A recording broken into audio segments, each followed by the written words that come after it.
Hi everyone, I'm Christy Goranson and welcome to Washington Grown. It's a known fact that Washington grows a variety of crops. This episode is all about another crop our state is the #1 producer of, sweet corn. We're checking out one of the swankiest restaurants in the area, El Gaucho, where we'll whip up one of their most popular side dishes, fire-roasted sweet corn. It is delicious. It's so good.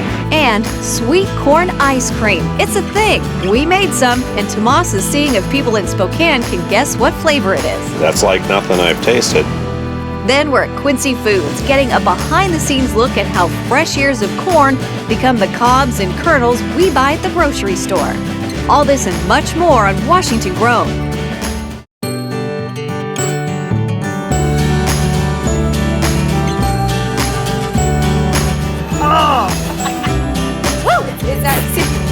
Are you ready to cook me up?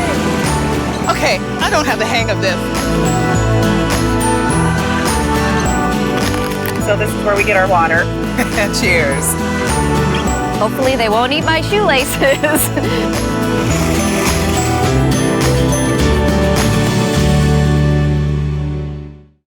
Our first stop today is at El Gaucho in Seattle. Walking through the doors, guests are transported to a place of serenity where all of their troubles are left at the door.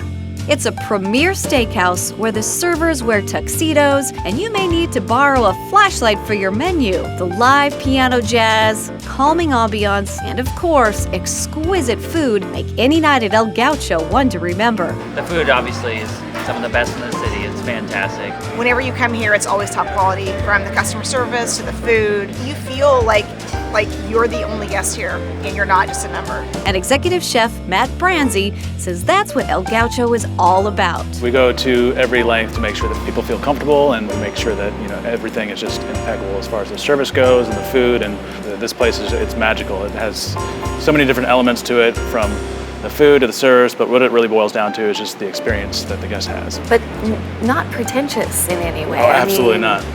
It might be a little intimidating at first, but it's all about just taking care of the guest and making sure that they feel comfortable, and I think we succeed in that. So tell me about the food. I'm like a kid in a candy store. I get to play with some pretty awesome ingredients every day. From our steaks, we're using 28 days dry aged certified Angus beef prime, and we use that same kind of quality and just kind of resonate it throughout the whole menu. And Washington grown products. You guys use that a lot. Absolutely. We work with a farm out in eastern Washington, and they supply us with tomatoes and melons and peppers. It's wonderful, wonderful stuff.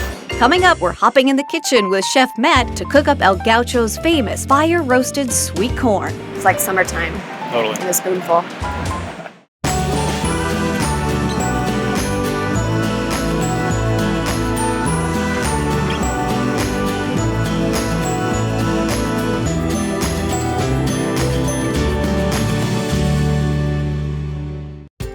Now I'm off to George to meet up with Eric Williamson and his family, who grow acres of Washington's fantastic sweet corn.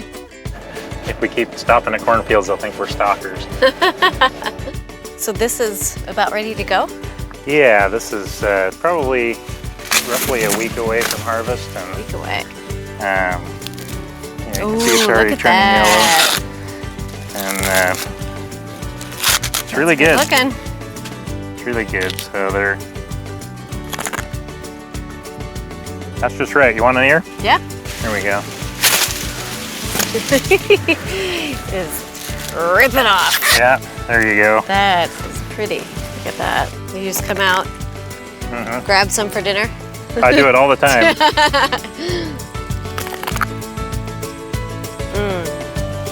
That's delicious. That's what corn should taste like. Yeah. What are some of the challenges that you face as a corn farmer? With all farming, you've got weather and insects and diseases and weeds. You can get what they call a corn earworm. They're like a ugly caterpillar looking thing that's eating the corn down inside the husk. No, and so not good. we have moth traps, and you monitor them daily. The processor actually does that, and they monitor for until they catch a certain number of moths, and then they will spray. Some fields never have to be sprayed. Some fields end up getting sprayed a couple times. Yeah. You got to make sure you have adequate moisture, but you don't want to overwater it, waste water. And we do weekly soil nitrate test to determine how much nitrogen to apply so that we're not over or under applying. You want the plant to have what it needs. Williamson Farms has been around for quite a while, I mean generations, right? I'm the 4th generation. Wow. And my sons are the 5th. I met up with Eric's son Josh to see what life on the farm is all about. We want to know kind of what it's like growing up on a farm. What do you love about it? Well, I love working on summer days. It's fun. What kind of work do you do? Well, sometimes I pull rocks out of fields and pull weeds out of the fields too. Yeah, that's pretty much it. What else do you love about it? Well, I guess it's just open and free. Are you a good driver? Yes. Do you want to drive me around? Yes. Okay. Do it. I drive to work every day on a four-wheeler. Drive to work every day. Josh drove me over to meet his 2 brothers, Caleb and Ethan. So what do you like about being on the farm? Well, just that it's kind of all a family operation. I mean, we can work together real easy on the farm and then, be brothers at home. What's the future for you? Actually this fall, I'm going to be attending WSU to get my degree in agronomy, which is kind of like crop and soil sciences, and I eventually plan to come back here. What would you like people to know about farmers here in Washington? Most of your farmers in Washington are just your average family farm, and they're happy to talk about anything on the farm. So if you have any questions about agriculture, I would just go talk to your local farmer.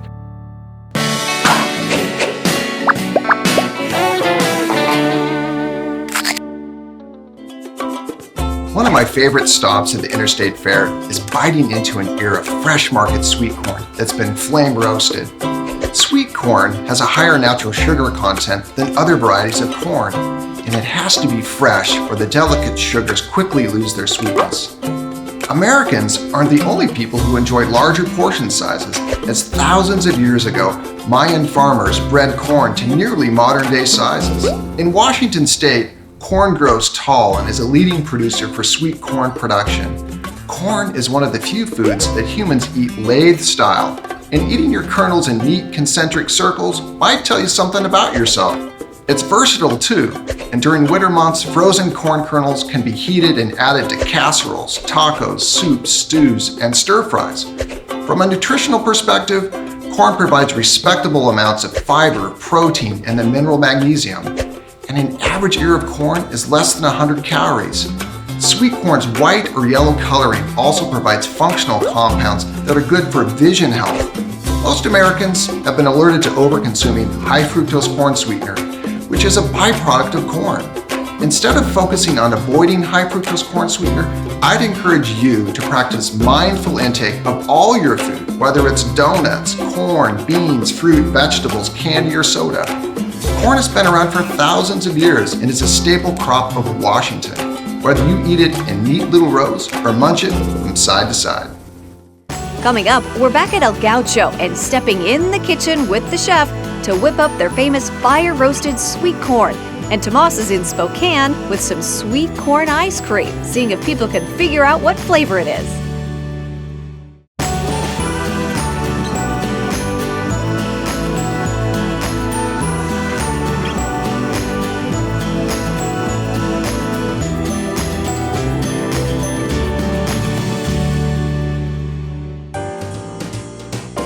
We're back at El Gaucho in Seattle. It's known as one of the finest steakhouses in the area, with a dark, calming ambiance that helps you forget the outside world. It's very calming and relaxing. We come here for special occasions because we get that superior service across the board. It's a special place with a special menu, and food's really good. This place has so many different elements to it, from the food to the service, but what it really boils down to is just the experience that the guest has. Now we're heading to the kitchen to cook up a dish of our own with the help of executive chef Matt Branzi. We're going to make one of the most popular dishes here at El Gaucho? One of the most popular side dishes, yes. So what is it? It is a roasted sweet corn with a chipotle honey butter. That sounds delicious. Yeah. I mean, it's pretty simple. Basic ingredients of just your regular sweet corn. Washington corn. Absolutely. Gotta love it. Is there a trick to shucking corn? I don't think so. It's just kind of like it's a natural. Okay. Yeah, I didn't know if you had like some special chef thing. No, I wish I did. Of course, you gave me the hard one. I know, huh? Sorry. Nice. Getting a workout today. Nice work. Yeah, It's all in your Thank you. biceps. After shucking the ears of corn, we oil them and set them aside. Then we mix some butter with chipotle and honey. One time I was doing a recipe with chipotle peppers and I thought it said 1 can of chipotle. It only meant 1 chipotle. 1 chipotle. Surprise. Surprise.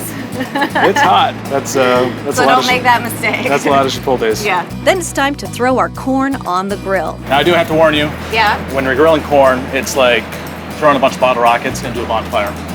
Oh, well, thanks for making me Yeah, stand so over here. it's kind of, it shoots random at you. I mean, all the Okay. sugars, like, they'll explode and the kernels will actually shoot Oh, at you. so we wear goggles. Yeah, I'm gonna stand over here. Okay. While our ears of corn are grilling, it's time to cook up another El Gaucho favorite, steak, topped with a special El Gaucho seasoning. It's a really, really top secret recipe. Can't share it, sorry. Just gonna make a little room for our steaks. All right. Now those spices smell really good. Salt and pepper. Okay. It's gonna tell Salt and us pepper, the secret. cayenne, paprika, garlic powder, onion powder. Hear it start popping. Yeah, I do. It's like a war zone. I'm glad you're over there. Yeah. Is there anything special that people need to know on how to grill a perfect steak? One of the biggest things is heat regulation. Like my brother-in-law, he likes to crank up his gas grill. The brother-in-law. We're calling out the brother-in-law. It gets it all like just crazy hot, and then he just ends up charring everything. So Sure. usually with gas grills, is what I like to do is have the left side be just scorching hot, Scorching hot. medium in the middle. Uh-huh. You're basically like low or off on the right side. Kind of move it. So I'm doing all my exactly. I always get the grill marks mixed up. Just gotta remember just 10 and 2. 10 and 2. 10 and 2. It's like 10 driving a and car. 2. That's it, yeah. That's exactly what you want right there. Yes, That's so lots of good caramelization. right? Yeah, absolutely. Okay. When our cobs are finished, we pull them from the grill and cut off the kernels. In the summertime, when we get the sweetest corn here locally, we'll save the core Yeah. and we'll make gelato out of them. So we'll steep them. Really? Steep them in milk and sugar and honey, and then we'll put it through our ice cream machine. Wow. Utilize everything. Using everything. Yeah, absolutely. I love that idea. Then we put our corn in a pan, add some of our butter mixture, and saute it all together. We're all good here. We've got it all sauteed up. We cut up our steaks. Wow, that looks amazing. Then it's time for the best part. After you. Ready? It's like summertime. Totally. In a spoonful. It is delicious. It's so good. Thank you so much. This is just a great, easy way to have a delicious summer meal with Washington grown food. Absolutely. Yeah, it all starts with the ingredients. Thank and you. You don't have to do much to them. I love it. Let's eat some more, shall we? Absolutely. Okay. To get the recipe for El Gaucho's fire-roasted sweet corn, visit our website at wagrown.com. Almost everyone looks forward to that first fresh ear of sweet corn each summer, but farmers face significant obstacles to grow the best sweet corn. I spoke with Tim Waters, a vegetable specialist with WSU, about the many challenges these farmers face. Most of the problems are insect pests, major problems. So for example, seed corn maggot is a big pest. Wireworms can also be a pest of the roots, and that's the larvae of a beetle. But really the major insect pest is corn earworm. So how does WSU Extension, how do you guys help these growers with these pests? So they manage these pests typically with insecticide applications, and they've been doing that for a long time. So our role is to try to help them understand which products work the best in controlling this pest and when to apply those. And then also there's been a lot of technology developed in the last 15 years regarding genetically modified organisms, and there's GM sweet corn available now. So that's a tool that growers could use that could reduce pesticide inputs significantly in the sweet corn crop. For corn earworm, growers are probably making 4 to 6 insecticide applications just to control that pest, whereas BT corn would not require any insecticide applications to control earworm.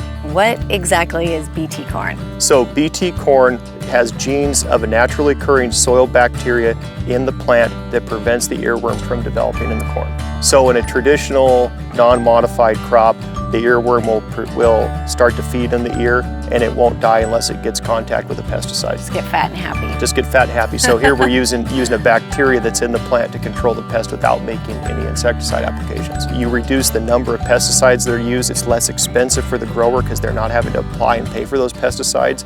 It's better for the environment because we're not putting extra pesticide into the environment, and it's safer to consumers too. This is BT corn right here. Good looking ear of corn. Good looking ear of corn, no earworms on it whatsoever. This ear of corn was grown at our research farm, but it's got earworm damage on it, and then the beast is actually down in here hiding from us now. Most consumers, if they get an ear like this that has that feeding damage and insect frass, which is basically insect poop in it. I would not be happy with that. People are not happy feeding that to their family or putting it in a pot to boil it. Insect poop. Insect poop or frass, yep. Yeah. We don't want to eat that. While most sweet corn in Washington is not BT corn, Tim says numerous studies prove it's safe for people to eat. And it's been approved by the FDA, the EPA, and the USDA. BT corn allows farmers to be more environmentally friendly while providing people with healthy, beautiful ears of corn.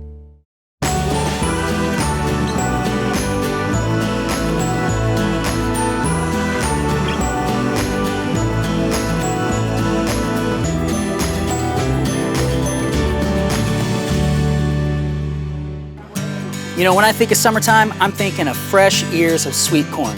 I may not think, though, of sweet dessert made with corn. Well, our friends here at Brain Freeze Creamery have done just that. They've taken sweet corn and made a tasty ice cream that I'm going to take around to our friends here in Spokane and see if they can guess this tasty flavor. So, do you guys like ice cream? Of course, yeah. Tell me some of your favorite flavors of ice cream. Vanilla. Vanilla, okay, there you go, Mr. Classic. I can't think of any I don't like. My favorite's chocolate. Peanut butter. Ooh, there you go. That is the favorite. Peach ice cream is a good one. Vanilla? Vanilla? Just straight up, just vanilla. Hey, there isn't really much of an ice cream that I don't like. Well, great then, because we have a delicious ice cream here that I want you to give a try. And tell me if you can guess what the flavor is. Okay. I don't have the faintest idea. It tastes buttery. Really? Okay. Peach? Oatmeal? Coconut? Is it good? Yes. When I tell you what it is, it's gonna hit you in the face. You're gonna be like, That's like nothing I've tasted. the ice cream you've tried is sweet corn.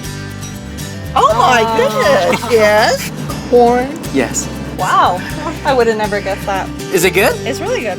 Now that you say that, I go, yeah, it is. But I would not have gotten that on my own. It's not bad. I'll probably stick to chocolate.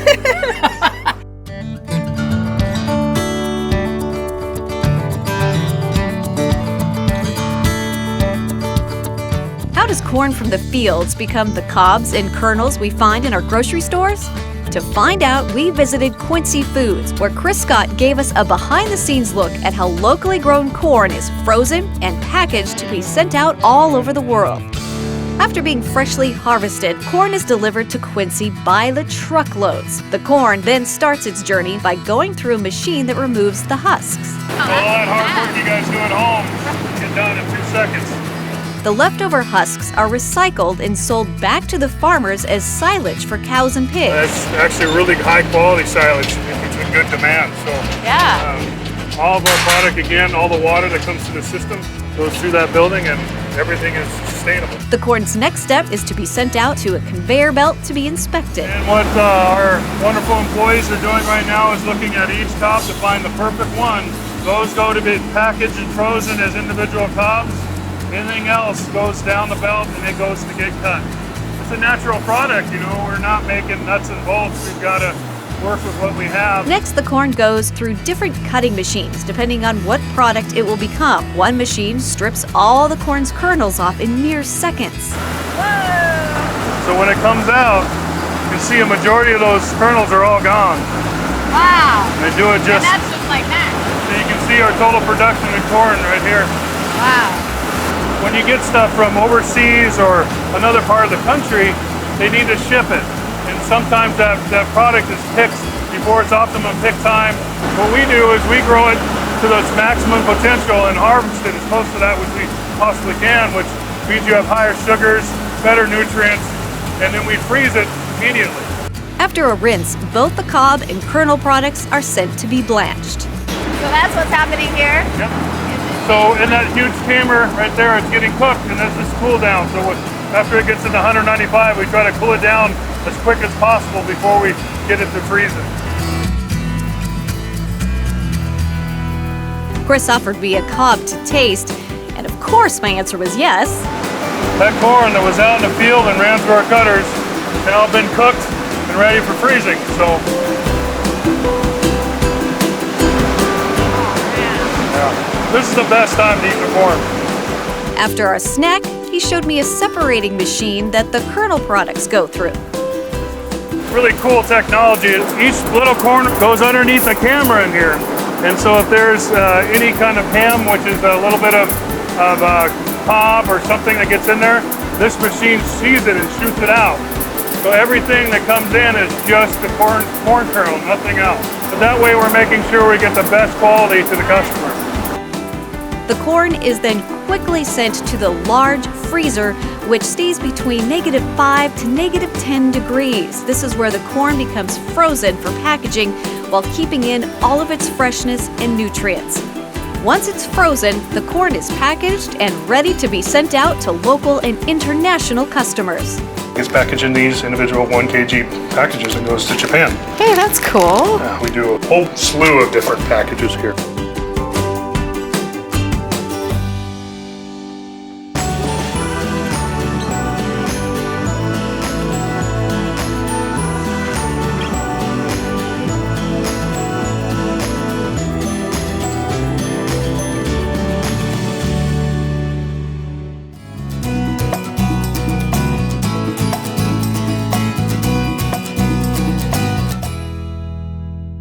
We are in the kitchen at Second Harvest Food Bank, and I'm here with Giando, the nutrition educator. That's awesome. And I love how this is a working kitchen, and we're right smack in the middle of the warehouse, right? Right, so you might hear some forklifts out there. So food distribution is taking place, but we get to cook. And we're gonna make some corn chowder, which will warm you up on a nice winter day. Ooh. The first step is to cube some potatoes and cut up an onion. What do you like about corn chowder? Well, I was born and raised in Cincinnati, which is the German capital, I think, of the country. Oh, yeah? And potatoes are one of the 4 major food groups, so this has not only corn, but it has lots of potatoes. And corn and potatoes put together make anything wonderful. Wonderful combination, that's right. I don't know if I'm making these very uniform. I'm trying my best. Well, you know, they're gonna taste the same, Right. whether they're cut uniformly or not. We're using fresh corn today. Can you use frozen for this? Sure, I made some at home last week, and it was delightful. Ah, yes. It doesn't take very long for it to go from, you know, the field through the processing plant and in the store before you know it. Right. It's always amazing to me. And it's so good. And there's nothing better when that corn is right from the field. You know it was picked an hour or two ago. Yeah. It's wonderful. Next, we saute our onion in a little butter and add some garlic. You could use, instead of butter in here, if you want to use olive oil, but you know, butter's a whole food also, so it's very good for you. Yeah. Then, Jandal starts cutting kernels from our ears of corn. I love how easy soup usually is. I mean, you know, you can just really look in your fridge and say, okay, what do I have? And probably come up with a good soup. It's really easy. Yeah. I did spend some years in the restaurant business, and today's special was always the next day's soup, because you can just throw just about anything together. Yeah. You get a good, nice base of chicken stock or vegetable stock. Cut up all your leftover vegetables and put them all together, and there you have it. And it's real hearty. Yeah.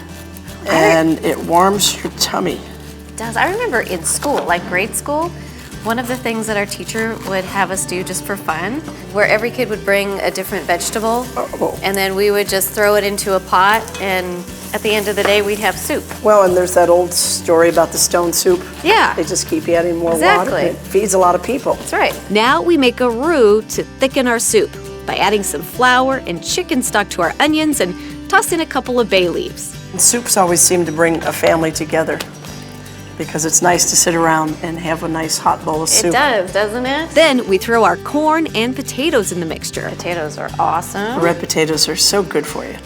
Leaving the skins on them. Yep. That's where a lot of your nutrition is. It saves a lot of time and energy. You don't have to peel them. It makes it look great. Yep. And it's got a lot of your vitamins in there. We let our soup mixture cook for about 20 minutes before moving on to the next step. All right, so our soup is almost done? It's almost done. Almost ready. We're going to put the cream in here and just heat that up to it's about the same temperature. And then that'll eventually go in the And soup. that'll go in there. While the cream simmers, we chop up some fresh basil and green onions. one of the things we're concentrating on some of the classes here are teaching them how to make soup because it's so simple. So simple. And it's so good for you. Makes you feel good, too. It's a great different way to eat Yep. your vegetables. It is. Where we know a lot I of like kids. how casual soup can be. Yeah. You know, where you just sit around with your friends, have a glass of wine, some bread, and some soup. Must be lunchtime in the warehouse. I don't hear any forklifts. It's quiet. What Yes. is going on? Do you like teaching folks how to cook and how to make healthy meals and stuff? I do. It's just lots of fun. Yeah. Yeah. But I always like to cook. My mother did a lot of cooking, so that's important. Get in the kitchen with your kids. And help out. It is, yeah. I agree. Once the cream is warm, we add it to our pot of soup and stir it up. Soup's ready. I have spoons. Soup is on, and we're excited. Awesome. And Christy's just going to garnish this with a few green onions. Like that. And my two favorite vegetables, corn and potatoes. This is a nice winter day right here with yummy vegetables. That corn is so sweet.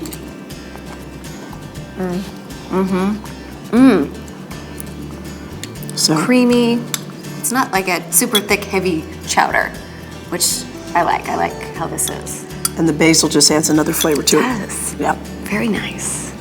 To get the recipe for Jandel's corn chowder, visit our website at wagrown.com. Whether you like yours straight off the cob or cut into kernels, sweet corn is another crop that our state grows well. That's it for this episode of Washington Grown. Thanks for watching.